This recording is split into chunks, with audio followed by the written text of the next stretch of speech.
I would now like to invite our next speaker, His Excellency Mr. Richard M.Mills, Jr., who is the Deputy Permanent Representative of the United States to the United Nations.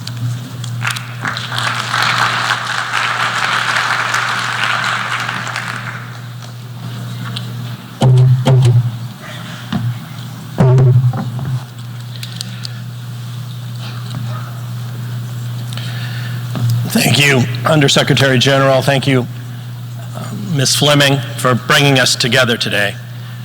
But most of all, thank you to all the survivors and family members present today to share their story of how the Holocaust impacted their lives and the lives of their families. For survivors of the Holocaust, as we know, returning to home, returning to life as it had been before the war, was tragically challenging. Some returned to find homes that had been destroyed, looted, or taken over by others. Others returned with the unease of knowing that many of their neighbors and friends had colluded with the Nazis or were silent as they witnessed the genocide. For many, finding a home, much less belonging, was not easy. In late 1945, facing U.S. congressional inaction, President Truman issued a directive reallocating immigration quotas to displaced persons. Later, the 1948 Displaced Persons Act pushed the door open a bit further, and eventually 140,000 survivors were able to settle and find home in the United States. But the United States was not always so welcoming. In May 1939, Hans Fischer, a 94-year-old survivor who now lives in the United States, fled persecution on the MS St. Louis. That ship, famously known, carried 937 German Jews seeking refuge, but it was turned away from Cuba and from my country, the United States. Mr. Fischer recalls the experience of reaching Cuba, where his father waited for him. His father and other family members rowed out in little boats to shout to their loved ones, while Hans waited for days in expectation of disembarking. It is beyond my conceiving how demoralizing it must have been for 11-year-old Hans to see Cuba and his father receding in the distance after negotiations to accept these refugees broke down. After the United States also refused to let passengers disembark in Florida, the ship returned to Europe, where many of the passengers lost their lives in the Holocaust. Hans Fischer and his family were blessed and fortunate. They eventually did reunite in Cuba and settle in the United States.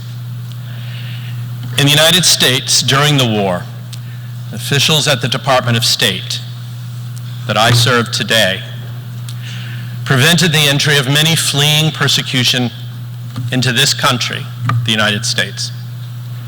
As the Nazis began to systematically round up and execute Jews, the State Department, which oversaw immigration and refugee policy, made it harder and harder for Jews to be granted refuge in the United States. The department did this by establishing onerous security checks, supposedly necessary to prevent enemy spies from infiltrating the United States. There was no evidence to substantiate these claims, and it is a stain on U.S. diplomacy that haunts me and my colleagues still. Today, many American descendants of Holocaust survivors, inspired by their family's struggle and courage, dedicate themselves to public service, fighting to advance human rights globally. Our Secretary of State and our Ambassador to the Human Rights Council in Geneva both have relatives who were Holocaust survivors. Today, as the speakers before me have said, Holocaust denial and distortion are on the rise, along with antisemitism, xenophobia, and nationalistic rhetoric. History shows, as hatred directed at Jews rises, violence and attacks on the foundations of democracy are not far behind. Unfortunately, the impact of these lives is magnified, as we have heard from others, via the internet and via social media. This is why our commitments under the 2009 Terrorism Declaration on Holocaust-era assets and related issues to promote Holocaust education, remembrance, and research are so important. The Biden-Harris administration is committed to securing a measure of justice for Holocaust survivors in the United States and around the world, and honoring the 6 million Jews, as well as the Roma, the Sinti, the Slavs, the persons with disabilities, the LGBTQI+ individuals, and others persecuted and murdered by the Nazis and their collaborators. We must confront rising anti-Semitism and stand united against tyranny, against lies, against hatred, and all their forms. We must ensure that current and future generations learn the history and lessons of and from the Holocaust. It is vital that we confront this problem at this moment. 2021 was the highest year on record for documented reports of harassment, vandalism, and violence directed at Jews. In New York City, where this is taking place, anti-Semitic hate crimes were up 125% in November of 2022. Every day, we have a moral obligation to honor the victims, to learn from the survivors, and carry forth the lessons of last century's most heinous crime. From the December attack against 2 men with a BB gun in New York, to online anti-Semitic rants by celebrities, to dozens of swastikas painted in schools across this country, we are continually and painfully reminded that hate doesn't go away, it only hides. And it falls to each of us to speak out against the resurgence of anti-Semitism and ensure that bigotry and hate receive no safe harbor.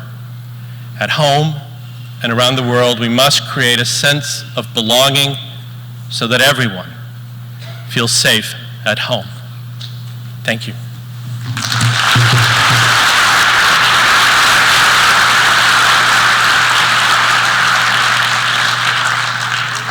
Thank you, Ambassador Mills.